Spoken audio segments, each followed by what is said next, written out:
8, 9, 10.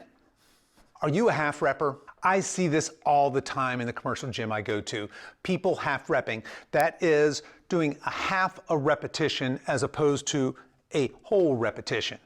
And very often this is with significant load. I see guys, even gals, load up the barbell and step out of the rack and half rep their squats. Now there's a couple of reasons why people might half rep. And the first is they just don't know any better.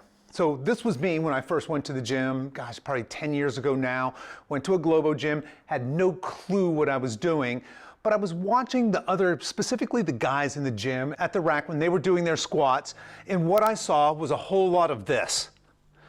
And I actually got pretty good at that movement. I could load a couple plates on each side and rep out my 225 of squats for 10, 12, 15 reps, but I was half repping. I still remember the day that I watched a guy come in, load up a barbell, and just squat ass to grass. I literally thought he was doing the exercise wrong. I actually went home and Googled it. I couldn't figure out what he was doing. But it was the first time I saw somebody actually barbell squatting correctly. So that's the first reason why somebody, you perhaps, might be a half repper. Maybe you just don't know any better. Maybe you're still early on in your journey, but that's one reason why somebody might half rep, specifically a squat. But the other reason, I think this is just as common for those of us over 50, is a mobility issue. There's some of you out there that just can't get that full depth and you're half repping or half squatting due to a mobility issue. So let's talk about squat mobility. Okay, we're gonna leave the barbell alone for a minute and let's just review the mechanics of squatting. So we're gonna start with our stance at about shoulder width, maybe a little bit wider than shoulder width, apart. We want our toes slightly pointed outward. This is very personal, you find what works best for you. And we're gonna start this motion with a nice tight core and keeping a neutral spine. We're gonna send these hips back and down and get that full depth and drive up and out. We don't want to roll on our feet. We want to keep that nice solid contact with the ground through our full foot. Again, from the front, that nice controlled descent. I've got that full depth. I don't want these knees to collapse in. I want to push these knees out as I drive up. So that's the squat mechanics. What's happening then with people that can only squat to here? So let's do a test here. What I want you to do is put your phone at the angle I have mine. You just prop it up against your water bottle on a bench. And I just want you to air squat. Again, think about that nice neutral spine. Don't want to round it or overly arch it. And nice tight core. We're bracing our core. And I want you just to send those hips back, down, nice and slow, controlled. Where do you stop? Where is your range of motion? This is a healthy range of motion. This is not. We want to be able to get all the way down and, of course, all the way back up. So that's your first test. Where does your mobility, or maybe it's your strength that's limiting you from getting that full depth of motion? Now, for our second test, I've got just a couple of small plates. I'm going to put them about shoulder width apart here on the floor. I've got them oriented so you'll see me from the side. And I want you to set your phone back up and record yourself doing this.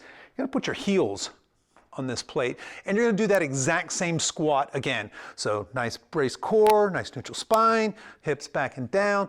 See where's your sticking point now? Do you get a little deeper when your heels are raised? Back up. If so, then we found the culprit. The culprit is ankle mobility, and that's the big one for most of us over 50. Most of us who are having problems getting into full depth when we squat, it's a hip mobility or an ankle mobility. In my experience, I see more ankle mobility issues than hip mobilities, but certainly both are pretty prevalent in that 50, 60, 70-year-old category that we're talking about here. Now, if that is you, if you find that you are a half repper, here's my advice.